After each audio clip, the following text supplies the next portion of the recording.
Jacqueline Franjou, Clara Guémard, merci beaucoup, bonjour, merci d'être là, merci de prendre le temps de nous recevoir. Alors, le Women's Forum est le projet sur lequel vous collaborez toutes les deux et une des raisons pour lesquelles vous avez accepté de me rencontrer. Je voulais comprendre un petit peu mieux vos objectifs avec le Women's Forum, ce que vous avez établi comme étape importante et vers où vous voulez aller à l'avenir avec le Women's Forum. D'abord, le Women's Forum, c'est un forum qui existe depuis 11 ans. Jacqueline en est la directrice générale depuis 5 ans. Moi, j'en suis la présidente depuis simplement l'année dernière. Et le Women's Forum a ceci de différent des autres conférences qui existent sur les femmes, que c'est un forum qui porte sur l'économie et la société, qu'il y a 15% d'hommes, il y a aussi des jeunes qui viennent. Et l'idée, c'est vraiment de porter la voix, le message, l'action des femmes pour changer l'économie, la société et montrer comment la présence des femmes à des postes de dirigeantes peut faire un monde meilleur. Alors comment on fait? On a un forum principal qui est à Deauville, ouais. On a des forums à l'étranger qui a été l'œuvre de Jacqueline de développer le Women's Forum à l'international, elle vous en dira quelques mots. Le flagship de Deauville, c'est vraiment parler des sujets majeurs de notre temps. L'année dernière, on a fait une thématique qui était Energizing the World. Alors, c'est des conférences qui se passent en anglais? Tout est en anglais, bien sûr, c'est totalement international. Il y a 1300 personnes qui viennent, il y a des délégations de 65 pays. Et ces délégations d'ailleurs sont un peu les berceaux des forums que nous faisons à l'étranger. Jacqueline, tu peux envoyer? Dites-moi. Donc là... On peut parler de l'international. Oui, c'est ça. Vous avez comme projet de... Écoutez, les projets, à partir du moment où... D'ailleurs, quand le Women's Forum avait été créé, il y avait déjà eu un projet international en Chine et en Espagne, mais peut-être un peu trop tôt finalement. Et il n'y avait pas suffisamment de maturité au Women's Forum pour s'étendre peut-être davantage. Mais c'est vrai qu'avoir un forum à Deauville et accueillir plus de 70 pays, des femmes venant de 70 pays, il semblait assez naturel d'aller les rencontrer dans leur pays. Donc des délégations chaque année viennent au forum de Deauville. Il y a eu, il y a 4 ou 5 ans, une délégation brésilienne qui a été fortement appréciée pendant le Women's Forum. Donc on a décidé d'aller au Brésil, on a décidé d'aller à Sao Paulo. Il y a eu comme ça 3 forums. Et puis ensuite on s'est dit qu'il fallait quand même aller un petit peu vers le Parlement européen, qui nous a accueillis, et on a délivré un certain nombre de messages à Bruxelles sur le gender equity. Et puis ensuite on est parti se promener en Birmanie parce qu'il y avait eu une demande clairement formulée de l'ambassade de France et d'Aung San Suu Kyi pour faire un forum là-bas. Nous y sommes restés 2 fois. Ensuite, l'Italie, parce qu'il y a eu l'exposition universelle et que la présence des femmes est très importante en Italie. Emma Bonino, ancienne ministre des Affaires étrangères, a d'ailleurs créé un concept qui s'appelle We Expo, qui vivra avec nous, j'espère, dans les expositions universelles ou les expositions internationales. Et puis cette année, l'année dernière, nous avons eu 2 forums dans l'année, donc c'est un peu au fil des demandes aussi et de nos prospections. Et l'année 2016 est assez lourde et assez fructueuse. Nous irons à Dubaï. Depuis 2-3 ans, nous recevons des femmes de Dubaï. Nous avons reçu des femmes du Mexique, donc à leur demande, nous allons faire un forum au Mexique. Alors les forums durent 2 à 3 jours typiquement? Les régionaux sont entre une journée et 2 jours. D'accord. Une journée et demie, 2 jours. Et donc ici à Deauville, 1300, 1400 participantes. C'est 2 jours et demi, on commence un mercredi après-midi, on termine un vendredi. Il y a à peu près 150 speakers, il y a une session principale, il y a des workshops, il y a ce qu'on appelle, l'une des marques de fabrique du Women's Forum, c'est ce qu'on appelle le Discovery. Et c'est un lieu qui est juste à côté des lieux de conférence, où il y a des ateliers, il y a des discussions qui sont créées sur des thématiques qui approfondissent le thème qui a été choisi lors de la conférence. Ça permet aussi de faire des expériences, la possibilité de faire des choses qui sont très féminines, parce qu'après tout, c'est pas parce qu'on est des femmes d'affaires, c'est pas parce qu'on est des dirigeantes qu'on s'occupe pas de nous-mêmes aussi. Donc il y a la possibilité de se faire masser, la possibilité de se faire maquiller, de prendre en photo. On va essayer de développer ça aussi. Et c'est pas... Je pense que souvent, nous les femmes, on oublie de s'amuser. Quand on est dans des trucs sérieux, on est trop sérieuse, donc il faut aussi mettre. Est-ce qu'il y a des soirées? Alors il y a une soirée, hier soir, l'année dernière, il y avait Barbara Hendricks qui nous chantait, c'était absolument bouleversant. On a ensuite fait une soirée derrière, dansante, il y avait des jeunes qui étaient là, donc ça nous a entraînés. Alors le profil des participants? Le profil des participants, c'est vraiment un profil high level, hein, c'est vraiment les femmes qui sont dirigeantes de tous les pays, qui sont dirigeantes dans les entreprises. Mais aussi, au niveau politique, il y avait 27 politiques qui étaient présentes l'année dernière. Et puis aussi des femmes influentes qui sont soit parce qu'elles sont actrices, écrivains, qu'elles ont un rôle qu'elles soient une voix dans la société, soit parce qu'elles dirigent des associations. Alors on essaye aussi beaucoup de promouvoir les jeunes, puisqu'il y a trois entreprises qui font une sélection des talents. Donc il y a un quartier qui permet de détecter une dizaine de créatrices d'entreprises dans le monde. Il y a Orange et Gonzendorf qui font un prix qui s'appelle Rising Talent. Et puis donc voilà, c'est des initiatives qui permettent de révéler des talents qui ont 30 ans. D'accord. Et qui vont être celles qui vont changer le monde de demain. Les leaders de demain. Les leaders de demain. Qui participent, qui sont commandités pour pouvoir être là ou qui payent Non, elles sont invitées par les entreprises qui organisent ces sélections. Parfait. Parce que les frais de participation sont quand même assez onéreux. On parle de quoi, 5 000 €, c'est ça? Non. On ne parle pas de 5 000 €, on parle d'une moyenne de 3 000, 3 500 € par 3 000, personne, 3 500. avec des tarifs pour les jeunes, avec des tarifs pour les PME, pour les PE et les NGO. D'accord. Donc on arrive là, à ce moment-là, à 1 500. Ça, c'est les tarifs de Deauville. Hein. Ailleurs, les tarifs sont adaptés à l'économie du pays. Oui, parfait, très bien. Et en pourcentage, quand vous regardez, par exemple, le forum de Deauville, qui est probablement celui qui est quand même le plus établi, vous avez quel pourcentage de françaises versus les étrangères? C'est essentiellement international. Hein. Alors vous avez un noyau dur de 20-25% de françaises parce que ça se passe en France, mais c'est vraiment très très très international. D'accord, donc la vaste majorité vient de l'extérieur. La vaste majorité vient de l'international. Et comment vous faites votre développement des affaires? Comment est-ce que vous rendez votre visibilité connue à l'extérieur dans les autres pays pour attirer les femmes ici? Alors, d'abord, il y a nos partenaires. Nos partenaires sont des partenaires globaux. Et donc, ils font venir dans les délégations des femmes de partout. Vous appelez Michelin, vous appelez Bouygues, vous appelez Renault, vous appelez Orange. Ça ne vous intéresse pas de faire venir les femmes françaises. Ce qui vous intéresse, c'est de faire venir les femmes qui sont importantes dans votre entreprise, qui viennent du monde entier, et d'ailleurs de créer vous-même, au moment de Deauville, un moment pour elles, où elles peuvent se retrouver, peut-être mieux se connaître, travailler ensemble, etc. Donc l'essentiel des femmes qui viennent par les entreprises. Ensuite, il y a bien sûr des candidatures individuelles, et puis surtout l'action du Women's Forum, sous le leadership de Jacqueline, c'est de faire venir des délégations de pays principaux. On a toujours un pays invité, principalement. Cette année, il y en avait 3. Il y avait Dubaï, il y avait la Tunisie, il y avait le Mexique, et puis il y avait aussi Singapour, donc ça fait 4. À quand le Canada? Le Canada, pourquoi pas l'année prochaine? J'ai posé des questions sur le Canada. Pourquoi pas l'année prochaine de faire venir une délégation du Canada? Et en général, la façon dont ça se produit, c'est qu'il y a une personne qui est leader dans le pays et qui entraîne derrière elle, que ce soit une politique d'ailleurs ou une femme chef d'entreprise, et qui entraîne derrière elle et derrière son nom une délégation de femmes d'influence du pays.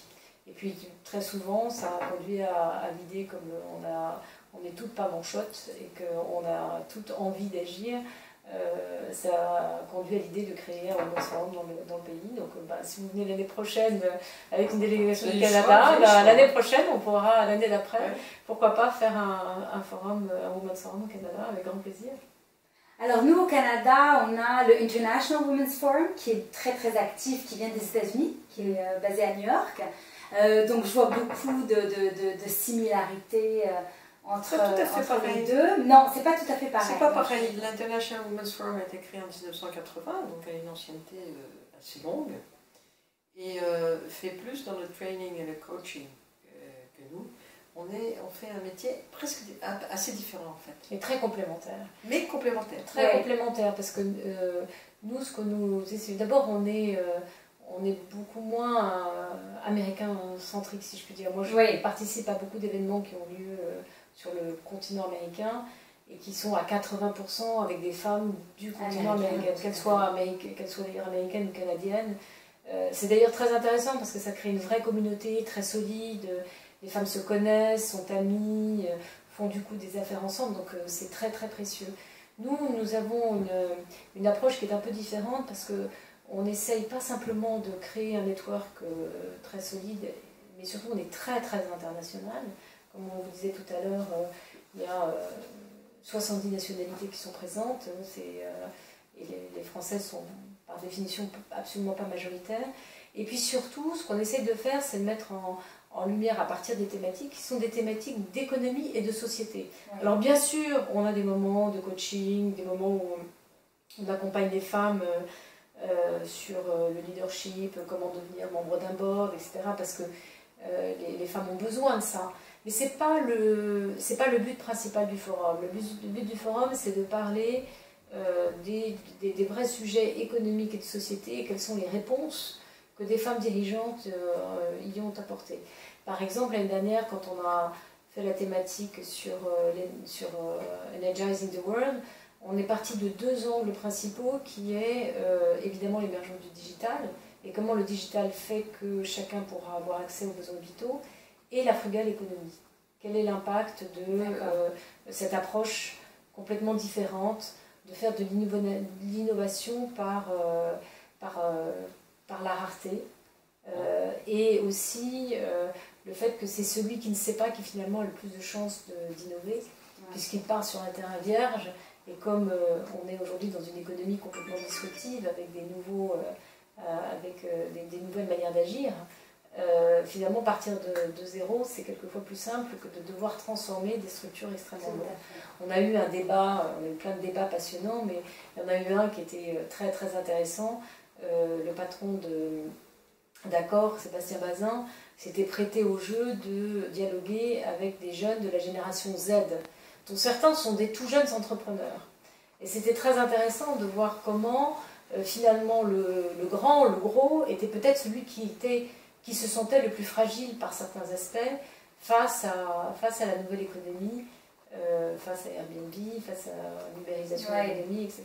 Donc c'est ce genre de dialogue un peu inversé qu'on essaie de mettre en place. Et surtout, ce qu'on voudrait, nous, c'est que ce qu'on espère, nous, c'est que les 1300 personnes qui viennent, encore une fois, il y a 15% d'hommes, il y a des jeunes aussi qui viennent, repartent non seulement avec un network, avec des gens qui sont connus, qui viennent de la planète entière et qu'ils n'auraient pas eu l'occasion de rencontrer, mais un savoir, une connaissance. On ne peut pas aujourd'hui tout comprendre de ce qui se passe dans le domaine de la médecine avancée, de ce qui se passe dans la robotique, la nouvelle industrie, ce qui se passe aussi dans les réseaux sociaux, etc. Et donc là, on a des forums et des experts. On choisit les meilleurs experts du monde entier qui viennent parler de ces thématiques pour que quand on quitte le Women's Forum, on se soit vraiment nourri dans la bienveillance, dans l'amitié, dans la simplicité du contact aussi. C'est très important pour nous, cette culture de la bienveillance. Donc connaissance et développement. Mais de connaissance et de développement. Et du développement personnel, mais vraiment aussi de la connaissance. D'accord. Et alors le thème du prochain forum? Alors le thème, il n'est pas forcément totalement défini, mais on a voulu le décider tout de suite. C'est quelquefois un peu hasardeux de décider un thème aussi longtemps à l'avance, un an à l'avance. Mais on s'est dit qu'il fallait le faire parce que nous, on veut vraiment construire le programme avec nos partenaires. Et que ce programme puisse aussi nourrir leur propre réflexion dans les entreprises, dans l'année. Et donc le thème, c'est Sharing Economy, Sharing World. L'idée, c'est est-ce que l'économie du partage va être vraiment une occasion pour permettre d'avoir un monde qui soit plus partageux, d'une certaine manière. D'accord. C'est pas du tout évident. Donc évidemment le thème de sharing economy, de l'économie du partage, n'est pas un thème original, tout le monde en parle du sharing economy puisqu'on est dedans.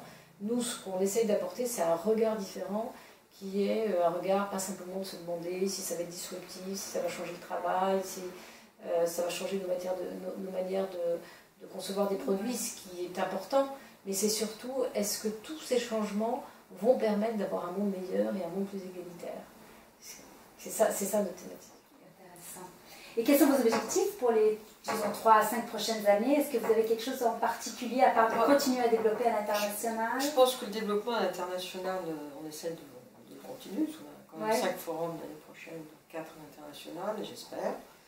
Je crois qu'on ne peut pas se nourrir sans regarder un monde qui est à la fois très large et tout petit, en raison du digital, et essayer d'adapter les programmations en fonction de l'intérêt et des besoins du pays.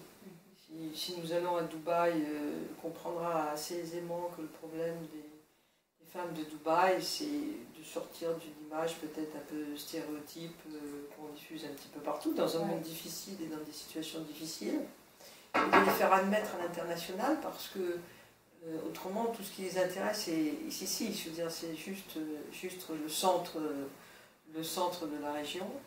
Si on va au Mexique, c'est encore une autre thématique. Le Mexique essaie de s'ouvrir au tourisme et en montrant que ce n'est pas un pays aussi violent que cela, etc. etc. Et avec beaucoup de femmes scientifiques, avec un réseau mexicain très fort. Si on va à l'île Maurice, c'est une autre histoire parce que la présidente de l'île Maurice est une grande scientifique botaniste, seule femme musulmane, présidente musulmane au monde. Et ce qui est intéressant, c'est en fait de faire un cas pratique de la COP21, avec des questions par exemple sur la santé, sur l'eau, sur les jeunes créateurs d'entreprises, qu'est-ce qu'on leur apporte dans les années à venir. Si on va en Tunisie, vous comprendrez aisément que c'est, va-t-on jusqu'au bout d'une démocratie contrôlée, etc. Et tout ça nourrit, et la forme de Deauville nous aide à nourrir tout ça. Et nous apportons aussi la forme de Deauville, des choses comme ça. Et entre 2 forums de Deauville, par exemple, tout ce qui a été discuté, les conclusions, est-ce qu'il y a quelque chose qui se fait pendant cette période-là? Est-ce que les intervenants ont certaines interactions qui continuent au cours de l'année? Tout ce savoir qui a été partagé pendant ces 2-3 jours, est-ce que c'est quelque chose qui est disponible en ligne? Est-ce que c'est quelque chose que vous apportez aux politiques pour leur dire, regardez l'apport des femmes? Est-ce qu'on capitalise sur tout ça? Alors vous posez une très bonne question parce que la réponse était, on le faisait de façon informelle jusqu'à présent. L'équipe de Jacqueline a énormément travaillé pour que quand on est membre, quand on a participé à Deauville, on puisse avoir un membership, donc créer une communauté vivante qui soit animée par les membres eux-mêmes qui sont venus. Et on est vraiment en train de réfléchir à effectivement faire des recommandations, avoir des conclusions, enfin comment dire en bon français, des outcomes du forum, et regarder comment on peut aussi rythmer pendant l'année, au-delà du forum principal, des rencontres. Pour avoir plus d'impact. Plus d'impact. Mais ce qui est vrai, c'est que quand même, toute l'année, on a ces forums internationaux qui sont aussi des façons de rythmer, rythmer le débat, même si le forum de Deauville a évidemment une vocation plus d'abord mondiale et une vocation plus généraliste, et que les forums régionaux sont plus sur des thèmes particuliers. Mais on est vraiment en train de s'étoffer pour devenir la référence sur les forums, le forum mondial et les forums régionaux, qui permettent aux autres initiatives qui sont encore une fois très complémentaires, très complémentaires. On a besoin des réseaux, on s'appuie beaucoup sur les réseaux des femmes existantes qui prennent de plus en plus de puissance, et c'est bien, c'est important qu'elles réussissent, qu'elles soient ensemble, etc., pour donner encore plus de voix à l'intérieur du Women's Forum. Et l'inverse aussi, c'est-à-dire que nous pouvons accompagner les réseaux des femmes, parce que ça fait 11 ans qu'on existe, qu'on a un fichier de speakers absolument impressionnant, qu'on a la capacité de créer des événements avec une âme comme celle de Discovery qu'on peut apporter à ces événements, avec etc. des expertises. Des expertises. Donc on n'est pas du tout on est vraiment alors pour le coup, vraiment dans le partage, quoi. Oui, parce que nous, les femmes, on se fait souvent reprocher de travailler en silo, d'avoir de belles initiatives qu'on démarre les unes les autres. Comment est-ce qu'on peut capitaliser sur des synergies et travailler ensemble? Est-ce que vous avez concrètement songé à des façons de peut-être d'arrimer certaines choses que vous faites avec soit l'International Women's Forum ou d'autres forums? Alors on travaille déjà pas mal en collaboration avec d'autres, puisque moi je suis venue, je suis allée comme speaker à Women in Board, qui est une institution internationale avec laquelle on collabore. On fait beaucoup d'entraide entre nous. Et je pense que dans cette collaboration, c'est toujours... et je pense que c'est comme ça que Jacqueline a développé aussi l'international, c'est parce qu'on connaît quelqu'un, on se dit tiens on va faire quelque chose ensemble. Dans ce domaine-là, comme on fait ça en plus de notre travail, il faut qu'il y ait de la passion, il faut qu'il y ait de l'amitié, et c'est comme ça que naissent ces connexions. L'institutionnaliser, j'y crois pas beaucoup. Je pense que ça vient avec des affinités, avec des envies de faire des choses ensemble. Donc de manière informelle. Ouais.